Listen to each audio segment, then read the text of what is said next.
Bakit? Bakit hindi natuloy ang bigayan ng ayuda dyan sa Marikina? Bitin! RH52 Edniel Parosa. Kami na Diel!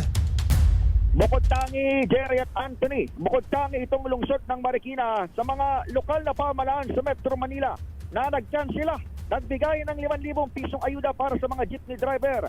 Paliwanag ni Mayor Man Chidoro, pinareschedule niya ang payout request sa LTFRB dahil ayaw daw niyang pumayag na iilan lamang ang kasama sa listahan. Sa nakalap nating impormasyon, higit 600 sana nakatakdang mabigyan ng cash aid ngayong araw, pero maraming tsuper ang nagtungo sa City Hall kahapon, dumagsa at umalma dahil wala sila sa master list na makakakuha ng perang tulong mula sa pamahalaan. Ang problema, Jared Anthony, kahit maganda yung layunin ng alkalde na dagdagan sana yung mga benepisyaryo, hindi naman ito na-anunsyo ng maayos ng LGU o ng DSWD at LTFRB hanggang dito sa baba, sa mga tsuper mismo. Maraming nandyan? Marami? Kulang-kulang 20 PUJ drivers naabutan natin dito, Jared Anthony, sa Marikina Convention Center. Dahil hindi nila alam na postpone ang bigayan. Kwento nila, madaling araw pa sila pumila. Sa katunayan, doble pa raw yung estima nilang bilang ng mga kasama nila. Nauna lang umuwi dahil sa pagkadismaya. Mga biyaheng Marikina Palengke at Fortune Cubao, itong mga tsuper ng jeep. Pero dahil nasayang na yung kanilang buong umaga sa pag-asa sa wala, hindi na sila makababalik pa sa pamamasada ngayong araw na ito ng Miyerkules. Sayang ang dapat sana ay buong araw pang kita. Pakinggan natin sila. Sir, kanina pa kayo? Kanina po, madaling araw. Kaya lang, walang announsyo. Wala.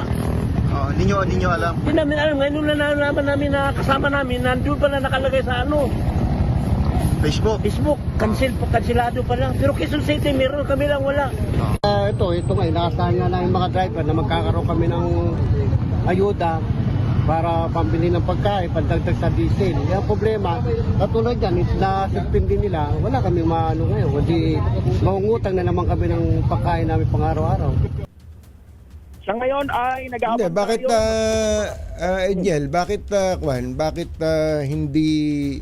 hindi nakiko-coordinate doon sa mga TODA naman yun eh. 'Di ba yung mga PUB may TODA naman yan sa lugar nila eh. Bakit iaasa sa Facebook? I-assume ba nila lahat ng tao diyan eh nagpe-Facebook? Tama, yun nga rin ang tanong natin. In fact, tayo nga mismo na tagapagbalita ay ngayong umaga lamang hindi nagkaroon ng statement mula sa lokal na pamahalaan at sa katunayan, ngayong mag-aalas 8 ng umaga ay wala pang final date or bagong date ng reschedule dito sa payout ng mga... Yung mga nagpunta dyan, yun yung nasa lista, official list ng LTFRB, ganon? Correct.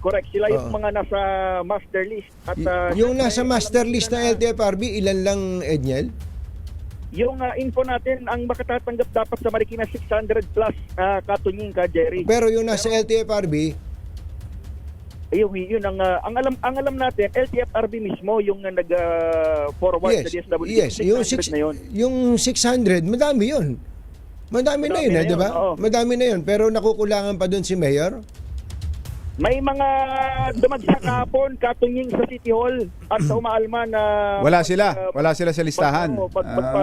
Dagdag na lang kamo yung mga hindi nakasama sa listahan. Next batch. Yung next batch na lang, bakit naman madadama yung buo dahil sa merong mga hindi kasama sa listahan?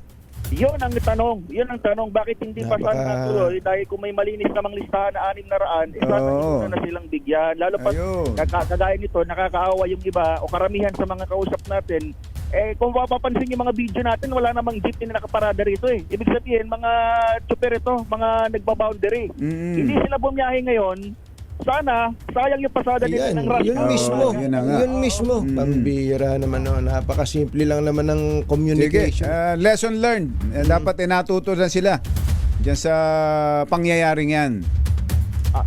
Sa ngayon ay may paisa-isa pa dumarating nakamotor. Yung iba talagang nagtatanong bakit walang pila o bakit sarado yung tanggapan dito. At yun na nga, talagang marami ang hindi nakakaalam sa ating mga tsuper ng jeepney. Wala rito sa lungsod ng Marikina. Ako si Edniel Parosa, Laser H. Una sa Pilipinas, una sa Pilipino. Thank you, Edniel.